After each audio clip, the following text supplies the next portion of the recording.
Ya, terima kasih Wesley, puji-pujiannya. Kita akan mendengarkan firman Tuhan pagi hari ini. Untuk para lektor bisa mempersiapkan diri. Ibu Neliana, Amsal 6, ayat 1 sampai 35.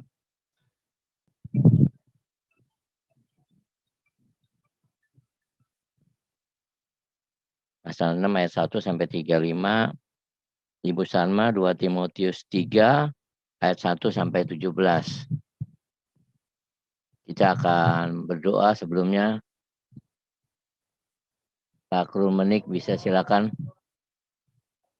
Terima kasih Pak Apeng. Mari Bapak Ibu kita satu dalam doa. Terpuji namamu Tuhan, terima kasih atas penyertaan dan penerangan Tuhan, sehingga kami masih boleh berkumpul Tuhan di persekutuan embun pagi Tuhan.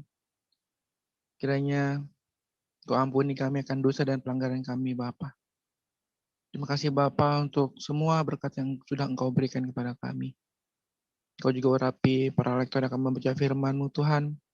Urapi juga Bapak Pastor Paul yang akan memberitakan kebenaran firman-Mu Bapa.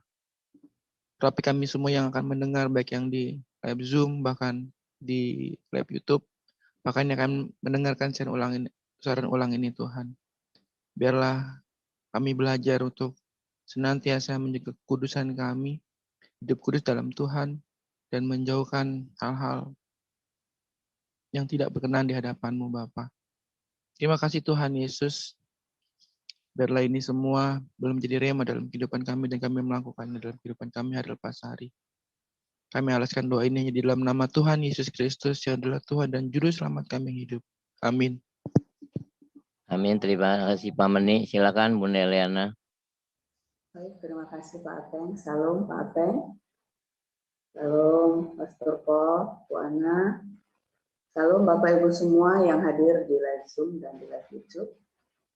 Dan salam untuk saudara kami yang penonton kembali siaran ini. Puji Tuhan, marilah kita sama-sama membaca firman Tuhan dari kitab Amsal 6 ayat 1 sampai 35. Demikian firman Tuhan. Hai anakku, jikalau engkau menjadi penanggung sesamamu dan membuat persetujuan dengan orang lain, jikalau engkau terjerat dalam perkataan mulutmu, tertangkap dalam perkataan mulutmu, buatlah begini, hai anakku, dan lepaskanlah dirimu, karena engkau telah jatuh ke dalam genggaman sesamamu. Pergilah, berlututlah, dan desaklah sesamamu itu. Janganlah membiarkan matamu tidur, dan kelopak matamu mengantuk. Lepaskanlah dirimu seperti kijang daripada tangkapan, seperti burung daripada tangan pemikat. Hai pemalas, pergilah kepada semut, perhatikanlah lakunya, dan jadilah bijak. Biarpun tidak ada pemimpinnya, pengaturnya, atau penguasanya, ia menyediakan rotinya di musim panas dan mengumpulkan makanannya pada waktu panen. Hai pemalas, berapa lama lagi engkau berbaring? Bilakah engkau akan bangun dari tidurmu? Tidur sebentar lagi, mengantuk sebentar lagi, melipat tangan sebentar lagi untuk tinggal berbaring. Maka datanglah kemiskinan kepadamu seperti seorang penyerbu, dan kekurangan seperti orang yang bersenjata. Tak bergunalah dan jahatlah orang yang hidup dengan mulut serong, yang mengedipkan matanya, yang bermain kaki, dan menunjuk-nunjuk dengan jari, yang hatinya mengandung tipu muslihat, yang senantiasa merencanakan kejahatan, dan yang menimbulkan pertengkaran. Itulah sebabnya ia ditimpa kebinasaan dengan tiba-tiba. Sesaat saja ia diremukkan tanpa dapat dipulihkan lagi. 6 perkara ini yang dibenci Tuhan. Bahkan 7 perkara yang menjadi kekejian bagi hatinya. Mata sombong, lidah dusta, tangan yang menumpahkan darah orang yang tidak bersalah, hati yang membuat rencana-rencana yang jahat, kaki yang segera lari menuju kejahatan, seorang saksi dusta yang menyembur-nyemburkan kebohongan, dan yang menimbulkan pertengkaran saudara. Hai anakku, peliharalah perintah ayahmu, dan janganlah menyia-nyiakan ajaran ibu.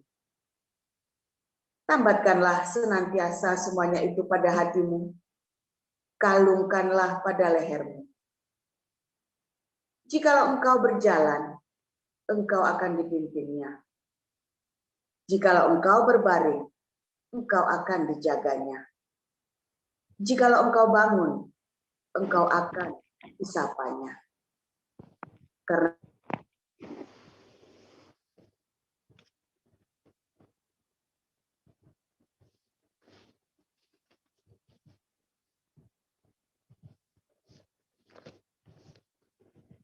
Suaranya hilang, Bu.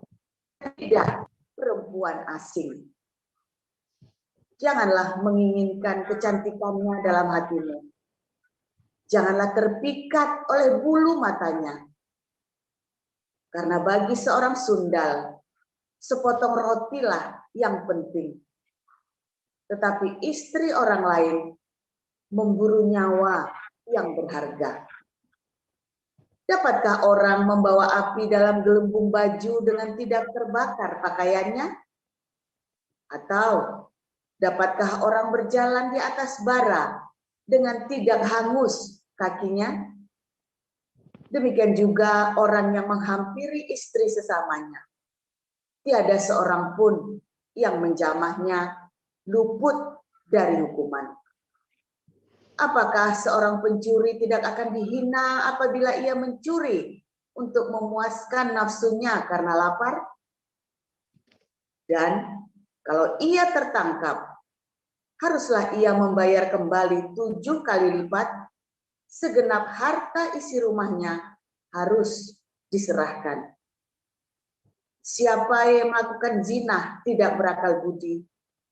Orang yang berbuat demikian merusak diri.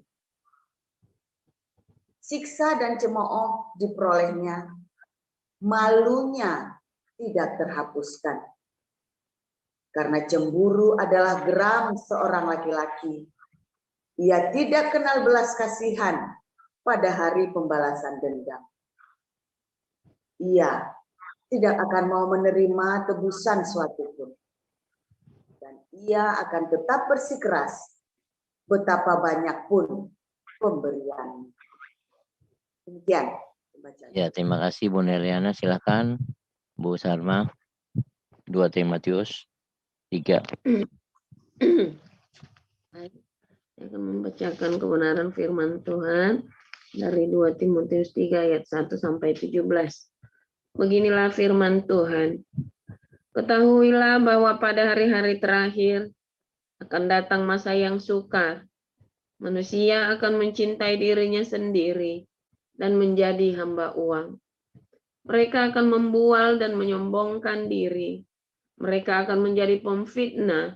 Mereka akan berontak terhadap orang tua dan tidak tahu berterima kasih, tidak mempedulikan agama, tidak tahu mengasihi, tidak mau berdamai, suka menjelekkan orang, tidak dapat mengekang diri, garang, tidak suka yang baik, suka mengkhianat, tidak berpikir panjang, berlagak tahu, lebih menuruti hawa nafsu daripada menuruti Allah. Secara lahiriah mereka menjalankan ibadah mereka, tetapi pada hakikatnya mereka memungkiri kekuatannya.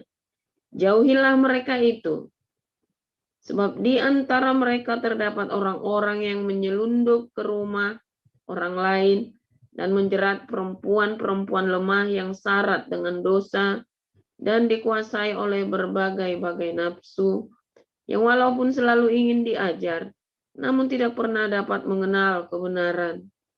Sama seperti Yanes dan Yambres menentang Musa, demikian juga mereka menentang kebenaran. Akal mereka bobrok dan iman mereka tidak tahan uji.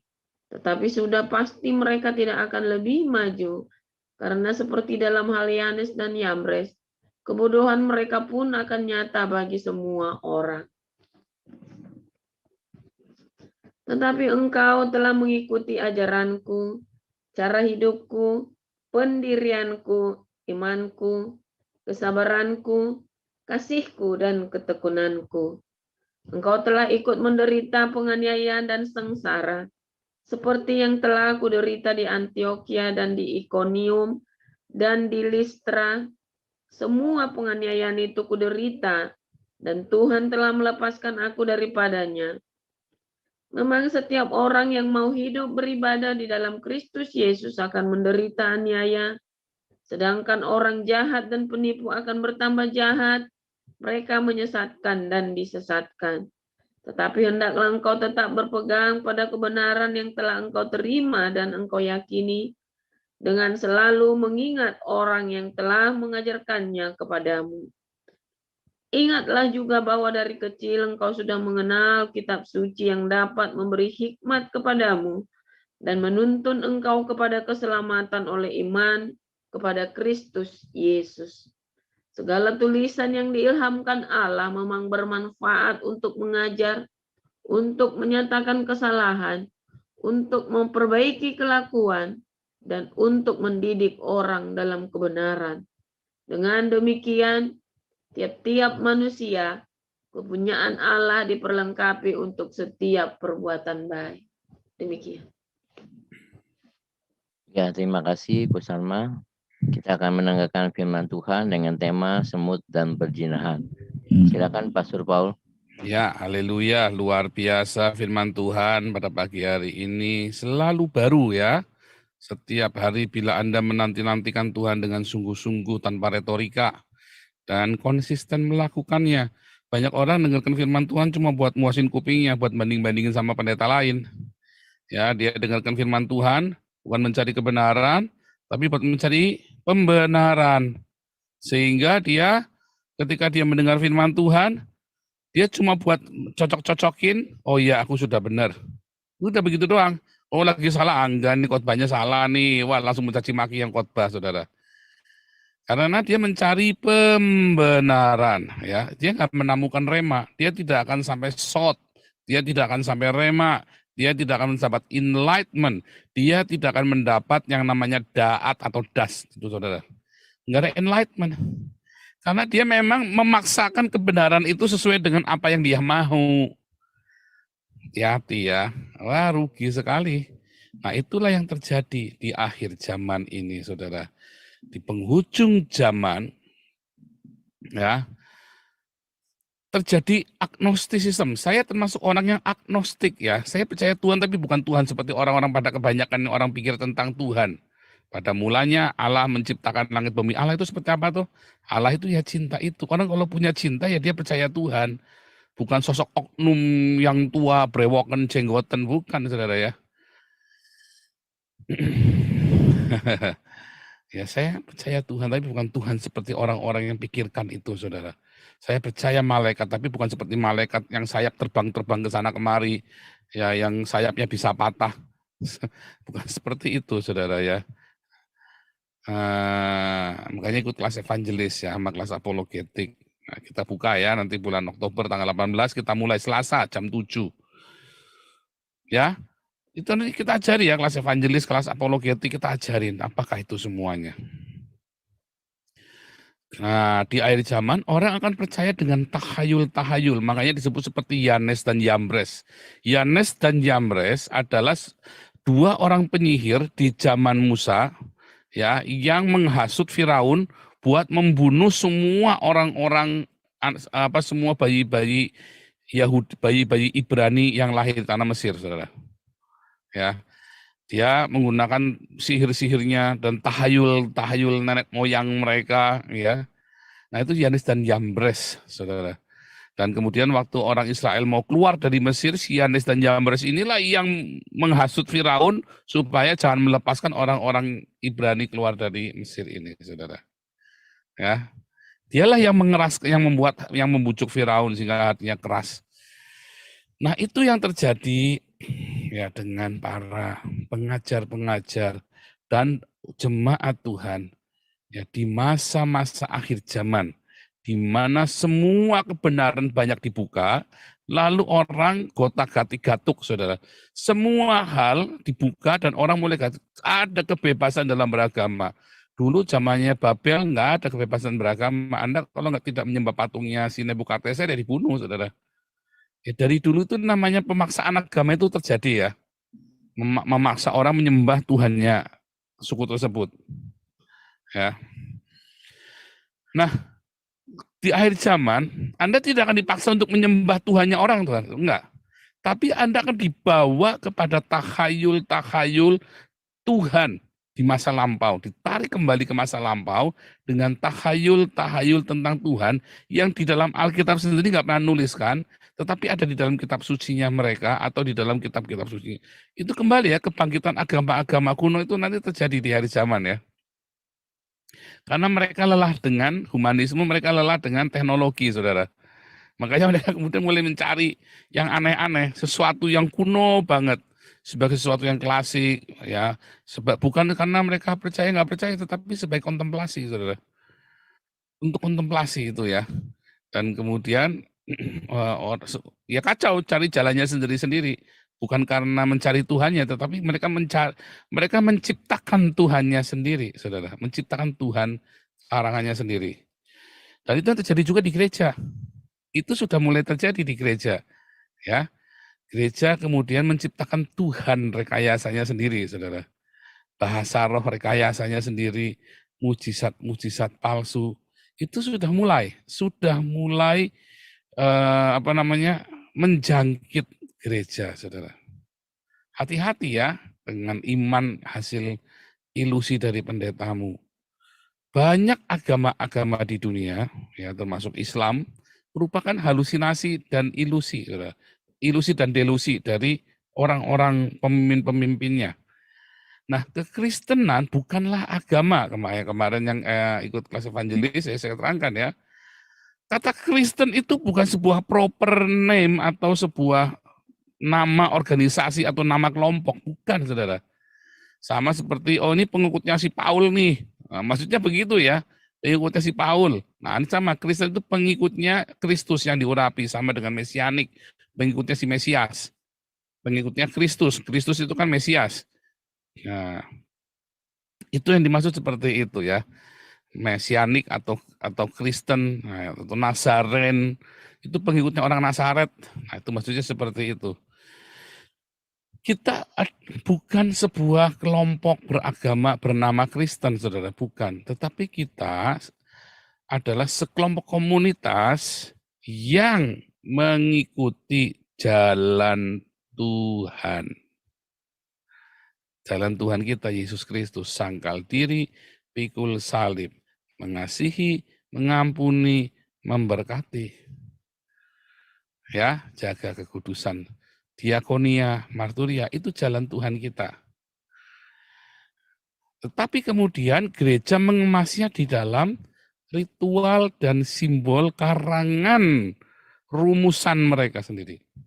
Yang bahkan di Alkitab aja nggak ada, saudara. Yang bahkan di Alkitab aja nggak ada. Nah, saudara, apa hubungannya dengan semut? Karena ritual-ritual ibadah, ya, itu nanti akan berujung kepada perzinahan. Nggak heran, banyak pemimpin-pemimpin agama selalu memanfaatkan kedudukannya untuk berzinah. Bahkan romo-romo Katolik, bahkan biksu-biksu. Semua. Karena ritual itu berakhir dengan perzinahan. Semua ritual-ritual itu sangat dekat. Ya, hormonnya itu dengan perzinahan. Karena keintiman, keintiman ilusi agama itu, keintimannya itu, ya nikmatnya sama dengan seks, saudara. Keintiman dengan Tuhan juga sama. Nah, tergantung Anda intimnya dengan siapa. Anda intimnya dengan agama, maka Anda intim dengan pemimpinnya. Jadilah pelacuran bakti. Zaman dulu itu ada pelacuran bakti ya. Setiap kali orang ibadah, turunnya dia berhubungan seks dengan sesama umatnya. Nah, anggap ya bahwa makanya ada agama yang orientasinya seks ya. Tetangganya saya dulu agamanya orientasinya seks, saudara. Surganya penuh dengan seks. Karena memang agama itu nggak jauh-jauh dari seks. Ya. Tetapi kekristenan, ya, ujungnya, kalau Anda mengikuti jalan Tuhan, ujungnya itu bukan seks. Karena Anda akan meninggalkan seks itu suatu hari, saudara. Nah, semut ini, ya, dikatakan rajin sekali, saudara. Ya, dia rajin. Rajinnya nggak ngawur, saudara. Dia rajinnya terstrategi. Karena rajin tanpa pengetahuan tidak baik ya. Amsal juga bilang rajin tanpa pengetahuan nggak baik. Anda harus rajin dengan pengetahuan. Tetapi emang Anda harus rajin. Nah, Yanes dan Yambres itu ngiming-ngimingin Anda yang bim salabim, puing jadi, saudara. Agama ngajarin seperti itu. Saya dulu juga sama, terhipnotis dengan itu. Saudara-saudara, kalau engkau memberikan uangmu kepada Tuhan melalui gereja, hanya diberi waktu sampai jam 2, katanya anaknya Gilbert itu ya. Hanya diberi waktu sampai jam 2, Roh Kudus berkata, jam 2 Anda harus kasih uang itu, saudara. Dan Anda dipus seperti itu, saudara. Bim salabim, puing, maka Anda dapat uang banyak, saudara. Ada balikannya kayak menang lotre. Apapun yang Anda minta, saudara, tapi syaratnya Anda harus ngasih $1.000. Siapa ya? Dulu ada pendeta itu ya, syaratnya Anda kudu ngasih $1.000. Edan, saudara. Yanes dan Yambres itu adalah dua pemimpin agama yang menghipnotis Firaun dan umat Mesir, orang-orang Mesir, supaya percaya dengan tahayul-tahayul yang seperti itu. Gak ada tahayul-tahayul seperti itu ya, saudara ya. Anda harus bekerja keras, saudara. Jangan ngarep-ngarep rezeki nomplok, saudara. Hidupmu jangan ngarep-ngarep rezeki nomplok. Begitu bangun tidur, setiap konsep dalam hidup bilang, aku kudu kerja. Aku kudu kerja. Saya bekerja, saudara. Apakah saya mengharapkan donasi dari Anda? Enggak, saudara, saya kerja. Ya, Anda temukan tahu kan, saya ngajar di kelas. Kita malah sekarang lagi bikin seminari, saudara. Dikira nggak pakai otak, mikir, saudara, saya nyiapkan bahannya. Dari mana saya bisa punya bahan-bahan seperti itu? Anda kan juga kepikir kan, kenapa ya kita baru dengar yang begini ya? Kita mikir, dan saya sekolah terus, saudara. Sampai sekarang saya masih sekolah. Saya nggak pernah ngarep-ngarep rezeki nomplok. Kalau dulu, sebelum saya mengalami pemulihan dari Tuhan, saya berpikir bim salabim, duitnya ada. Yang penting saya pelayanan di gereja, setia berdoa pagi siang malam. Kerabat-kerabat saya yang dari gereja karismatik juga sama, saudara. Yang penting ke gereja pagi siang malam. Disuruh kerja, nggak mau, nanti Tuhan berkati kita kok. Kan berkat Tuhan pada waktu kita tidur, nggak usah kerja. Goblok, saudara. Yang dimaksud Tuhan memberkati orang yang dikasihnya pada waktu dia tidur, itu artinya Anda bekerja dengan normal, jangan takut. Waktu tidur pun kamu diberkati. Bukan, kalau gitu saya tak tidur saja supaya diberkati. Nah, ini pikirannya kebalik-balik. Terus dia mikirnya apa? Aku tak tidur saja supaya diberkati Tuhan. Otak dia nggak, oh enggak, saya nggak bilang begitu. Dia bilang, iya, tapi kenyataannya kamu seharian tidur ke gereja, istrimu yang kerja, kan goblok. Begitu ada ya, ada. Pendeta-pendeta juga begitu, terus ya tiap bulan nagih sana nagih sini donasi. Setiap dapat channel, kejar donasi, saudara. Setiap dapat nomor handphone baru, donatur, kaya raya, dikejar sama dia, saudara. Edan nggak? Edan. Kemarin saya sama Muri Wali ngerasan-kerasanan, saudara. Track record YouTubers pemburu donasi. Kemarin saya rasa saudara kita tertawa terbahak-bahak, buka-bukaan rahasia, saudara. Lucu ya, donasi si Muri Wali sampai melongo-melongo, saudara ya. Si Muri Wali mah dia pikir dia lebih tahu dari saya. Oh, saya lebih tahu dari dia. Saya cuma nggak banyak ngomong, saudara, nggak banyak cerita saya di YouTube. Kalau Muri Wali kan dulu dia bongkar satu-satu. Saya tahu lebih banyak dari dia ya, sebelum dia terjun ke tempat murtadin. Murtadin itu buat jual beli ya, ngeri ya, sama kayak mualaf itu jual belikan itu ya, buat donatur. Setiap kali ada donatur bagus, dibidik saudara, dideketin, dipintain duit. Oh saya kurang ini, oh saya belum makan, oh saya sudah seminggu, waduh rumahnya bocor, aduh kondomnya bocor segala macam saudara. Semua masukin semua. Karena dia seperti Yanes dan Yambres, itulah kehidupannya. Akhirnya apa tuh hamba-hamba Tuhan seperti ini, pelayan-pelayan jemaat yang seperti ini, zina. Itulah sebabnya judulnya Semut dan Persinahan. Amsal, cerita Amsal, separuh dari Amsal kan 31 pasal, separuh itu ceritanya persinahan, saudara. Ya separuh itu saja persinahan.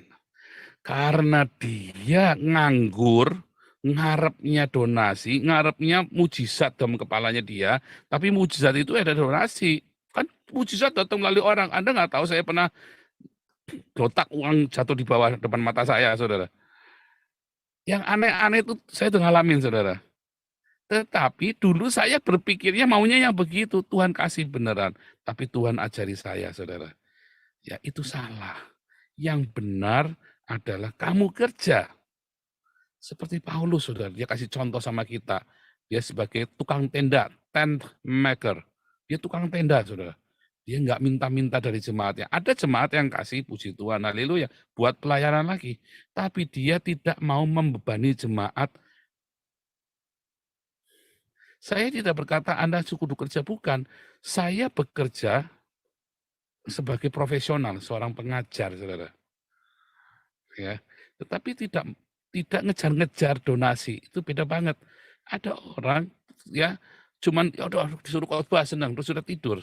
Sehari-harian tidur molor, udah nanti saatnya khotbah atau dia dapat donasi lagi, dia cari, wah nih lihat mana nih ya jamnya nih sudah pecah, aduh ininya ini handphone saya mati, bilang itu mau cari itu mau diganti itu handphonenya maksudnya. Iya pura-pura kagak tahu kata si donatur ini. Iya saya pura-pura kagak tahu. Saya lagi ngomongkan diri enggak, saudara ya. Saya bertobat soalnya. Saya bertobat dari mental seperti itu, saudara. Kami hamba-hamba Tuhan di gereja Pentakosta Karismatik. Dulu kami tuh berpikirnya kayak gitu, saudara. Diajarinya, kamu jangan takut nanti akan pada berkat begini. Kita diajarinya begitu. Setelah saya mengalami perjumpaan Tuhan, enggak, kamu harus bekerja untuk setiap suap nasi yang kamu makan. Ketika kamu setia di dalam perkara kecil, Tuhan kasih perkara besar sesuai dengan kapasitasmu, sesuai dengan kredibilitasmu, sesuai dengan integritasmu. Nah, kredibilitas dan integritas ini, itulah yang namanya berkat Tuhan. Karena kita cerita ya, bahwa dat atau das itu adalah cerita integritas, kredibilitas, kapabilitas. Anda butuh enlightenment untuk itu, saudara. Anda butuh pewahyuan, butuh celing. Ya. Karena orang yang punya integritas dan kredibilitas, kerjanya sedikit, untungnya banyak. Karena orang percaya dia. Tapi orang kalau tidak punya kredibilitas dan integritas, walaupun dia capable, walaupun dia mampu, kerja 10 cuma dapat 1. Ya, bahkan malah mungkin minus. Namanya sial. Tapi orang yang punya integritas dan kredibilitas dalam hidupnya, orang lihat, Tuhan lihat, dia kerjanya 1 dikasihnya 10, saudara. Ada orang percaya dengan dia, dan dia tahu ketika dia dikasih 10, maka saya kudu yang 10 ini adalah integritas, upah dari integritas, upah dari kredibilitas. Sehingga saya tidak bisa dibeli dengan uang, saya tidak bisa dibayar, saya tidak bisa diancam dengan surat cinta dari Rubin Adi. Itu namanya integritas dan kredibilitas, saudara. Bukan nodong orang minta uang buat dirimu beli mobil. Bukan. Makanya pergilah sama semut. Dibilang suruh pergi sama semut. Bekerja tapi nggak ngawur. Bekerja tapi nggak ngawur. Bukannya nggak kerja ngalami kayak Yanes Yambres, Bim Salabim. Akhirnya orang-orang yang Bim Salabim ini berzinah. Kenapa? Nganggur, celutak, saudara. Lihat pendeta-pendeta, ya. Makanya pendeta berzina itu kebanyakan dari gereja Pentakosta karismatik. Nganggur. Coba Anda pergi ke pendeta GKI, sibuknya minta ampun, saudara, pendeta GKI. Anda tidak romo Katolik, sibuk, saudara. Mereka dibebani kalau kamu lagi nganggur, pasti suruh sekolah. Suruh sekolah, ya. Makanya romo Katolik itu sekolahnya tinggi-tinggi. Kalau enggak kuat sekolah, udah aku enggak kuat sekolah. Ya dikasih beban, pelayanan jemaat, bakti sosial, segala macam. Pendeta GKI juga sama, saudara. Ya, kalau pendeta gereja karismatik Pentakosta, saya sampai ngomong sama gembala senior saya waktu saya full time, begitu saya nyemplung, edan, saudara, kerja nganggur, saudara. Ya kamu harus menciptakan kerjaanmu sendiri, kata gembala saya. Waduh, mumet, saudara. Wah, montang banget. Saya menciptakan pekerjaan itu sesuatu yang ngeri, saudara, mengerikan, saudara. Saudara nggak ke-handle, bubar semua kerjaanmu. Nggak, saudara kerjain cuma satu, belum tentu berhasil. Saudara kerjain banyak, bisa nggak ke-handle. Wah, waktu itu saya mulai pontang-panting. Tetapi bersyukur sama Tuhan, ya. Akhirnya saya jadi kreatif, saudara. Kita bikin konser. Saya mulai dari, ya, mulai dari main musik dulu saya, ya. Terus kita ciptain lagu, kita ngubah lagu, bikin jingle buat radio. Kerjaan saya dulu itu, saudara. Ya, bikin jingle, bikin lagu, bikin aransemen, ngajar, ngeles-ngelesin musik kepada jemaat yang mau pelayanan, ya kan. Sampai kita akhirnya sibuk sekali, saudara. Sibuk sekali saya. Di situ saya hidupnya benar-benar dijaga kekudusan, saudara. Ya. Terus saya tunangan dengan anak, hidup kami kita jaga selama tunangan itu di dalam kekudusan. Kenapa? Ya karena sibuk, sibuk sekali.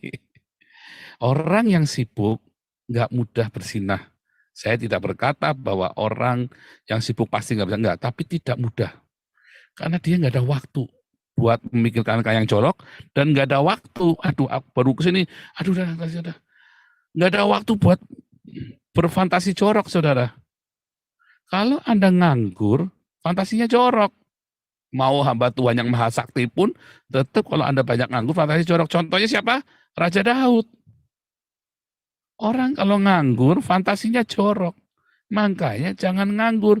Pendeta-pendeta banyak yang terjebak jatuh dalam perzinahan. Karena banyak waktu luang. Ya, karena terlalu banyak waktu luang. Makanya karena ngarep-ngarepnya Bim Salabim, Anda juga sama, jemaat-jemaat jatuh dalam perzinahan. Karena Anda nganggur. Makanya di negara-negara yang miskin, yang banyak pengangguran, ya, perzinahan, dan banyak anak, saudara. Bikin anak terus, celutak. Apalagi kalau yang listriknya sering biarbet mati, saudara. Entah kenapa ya gitu, celutak banyak anak. Itu mah udah bukan rahasia umum lagi, ya. Negara-negara miskin, pasti celutak banyak anak, nanti kawin sana, kawin sini. Karena nggak ada kerjaan lain, kelebihan energi. Tapi dia nganggur. Nah, itu yang terjadi, saudara. Makanya Amsal ngajari kita untuk seperti semut, rajin dengan pengetahuan, terstrategi. Dari satu target ke target yang lain. Sehingga hidupmu tertata. Atur jam biologismu. Kayak saya punya udah jam biologi, saudara. Makanya saya kalau di sini kan kita sih enak ya kalau nggak mau terima tamu ya. Saya sibuk sekali jam sekian sampai jam jangan datang ya. Ya karena saya sudah sibuk, kalau saya sudah lagi fokus apa diganggu saya bisa meledak, saudara. Karena saya nggak suka mencatat, itu loh masalahnya. Jadi saya simpan di kepala. Jadi kalau saya ingat sesuatu saya sambil jalan sambil mikir, saudara. Jadi multitasking di kepala. Jadi kalau tiba-tiba distract suruh kemana saya marah, saudara. Saya nggak mau diganggu. Ya, saya tidak mau diganggu dengan yang begitu karena saya taruh. Nah itu satu ya karena kebiasaan ya. Saya kebiasaan orang di lapangan nggak suka nyatet, saudara. Harusnya kayak Pak Apeng hobi nyatet. Jadi otak kita nggak panas, saudara. Dicatat kan udah nggak usah diingat-ingat, tinggal lihat lagi ya. Yang semuanya itu saya dulu pernah nyatet, tapi catatannya malah ketinggalan. Kan konyol, saudara. Kayak dulu ya kalau lupa taruh karet di jempol. Iya, tak taruh karet di jempol. Begitu saya lihat karet, saya tahu saya harus melakukan sesuatu. Tapi apa ya?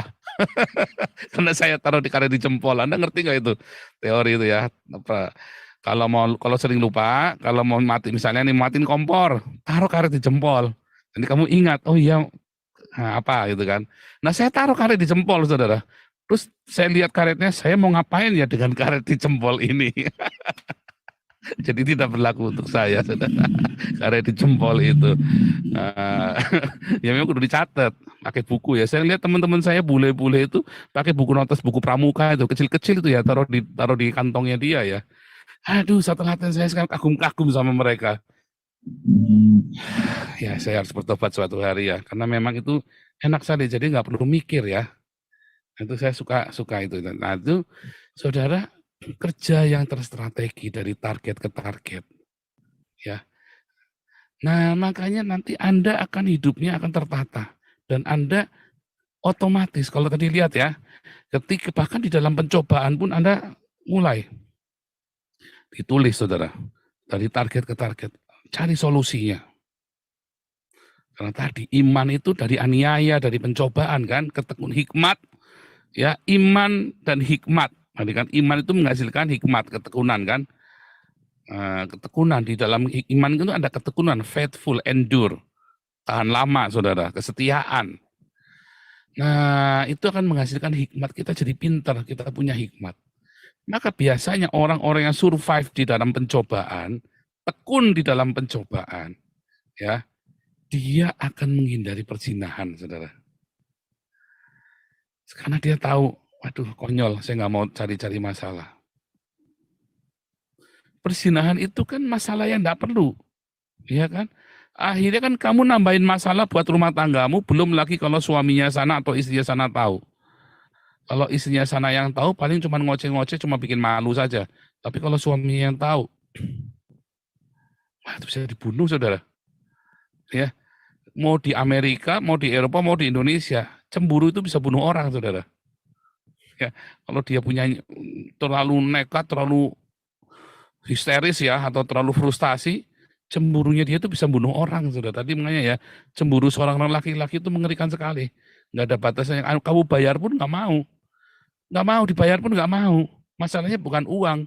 Masalahnya adalah hatinya yang luka, saudara. Nggak ada obatnya. Merasa ditolak. Merasa ditolak. Ya kan? Ketika kamu diselingkuhin kan kamu merasa ditolak kan? Ada sesuatu kan? Jangan nambahi masalah di rumahmu dengan itu, saudara. Jangan ditambahi. Itu kan masalah yang konyol. Makanya kemarin saya kasih tahu, ya, dirawat suami mandi, tiap hari mandi, jangan bau, ya, dicuci tuh, itu penisnya, biar jangan bau, saudara. Saya emang ngomong vulgar ya, cuci, saudara, jangan bau. Orang-orang mau berhubungan begitu dibuka bau, wah, stres, saudara, nggak jadi. Akhirnya stres. Kelamin mau dicuci, beneran dicuci ya, dibersihkan. Tiap hari mandi, dibersihkan yang bersih, benar-benar bersih. Itu penting, saudara, harus rawat tamanmu sendiri. Minum dari kulahmu sendiri. Lagi mau diminum, kulahnya busuk, ya repot, saudara. Nangkep ya, saudara ya. Itu benar-benar nggak main-main ya, itu jangan meremehkan itu tadi kemarin yang saya cerita pendidikan seks dalam rumah tanggamu itu. Harus sehat seksmu, saudara. Nah hari ini kita belajar supaya jangan nggak kerja karena kerajinan itu ya, rajin dengan pengetahuan membuat engkau tekun di dalam pencobaan, dan engkau punya hikmat, dan engkau akan jauhkan diri darimu dari pecabulan, dari persinahan. Anda akan pikir, aduh saya nggak mau buang waktu dengan hal yang beginian.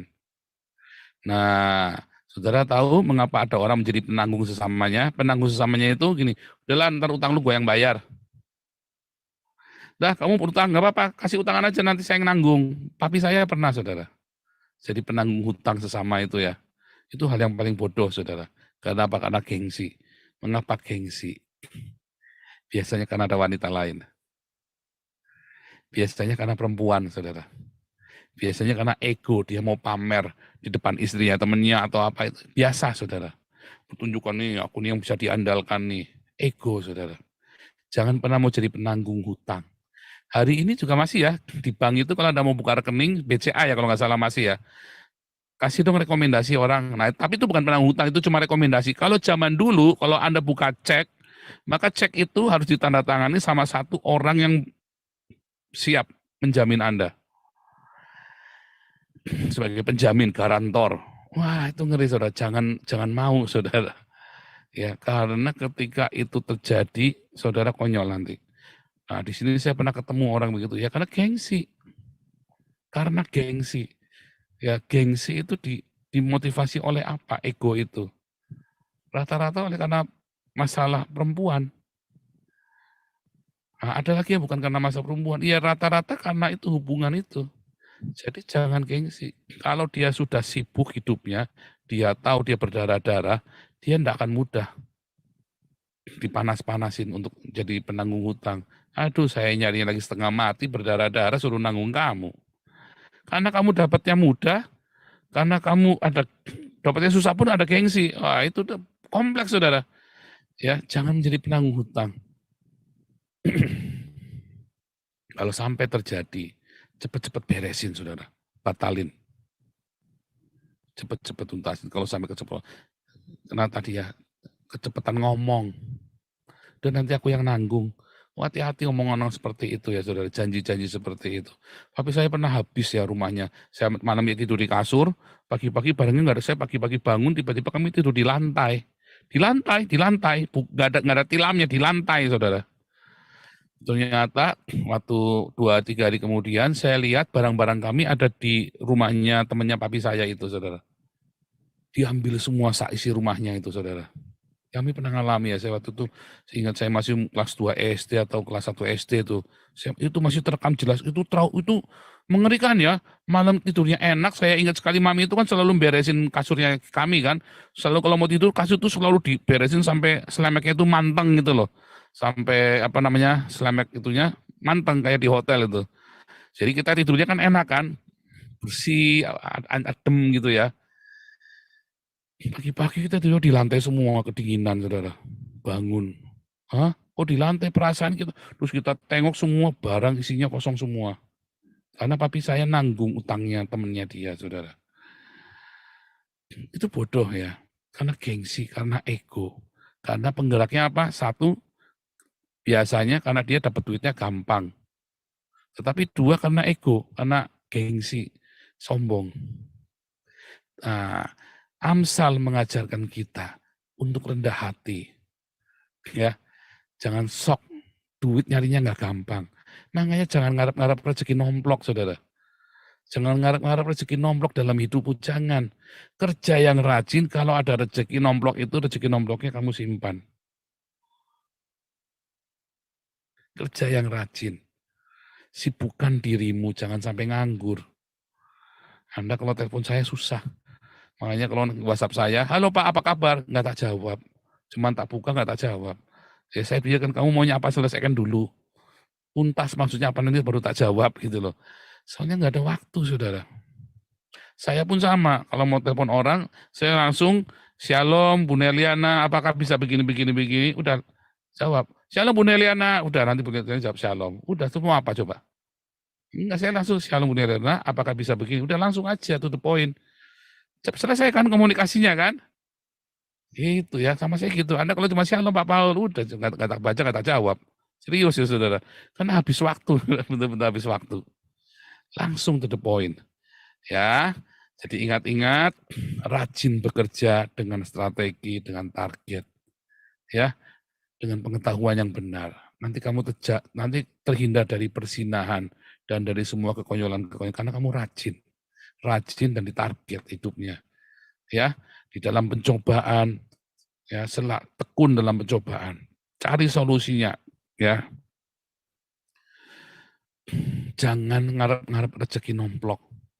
Ya, itu tahayul. Ya, rezeki nomplok itu membuat kamu malas. Oh, ini tahun keberuntunganku, oh ini tahun sialku. itu membuat kita malas, saudara. Nah, itulah Yanes dan Yambres.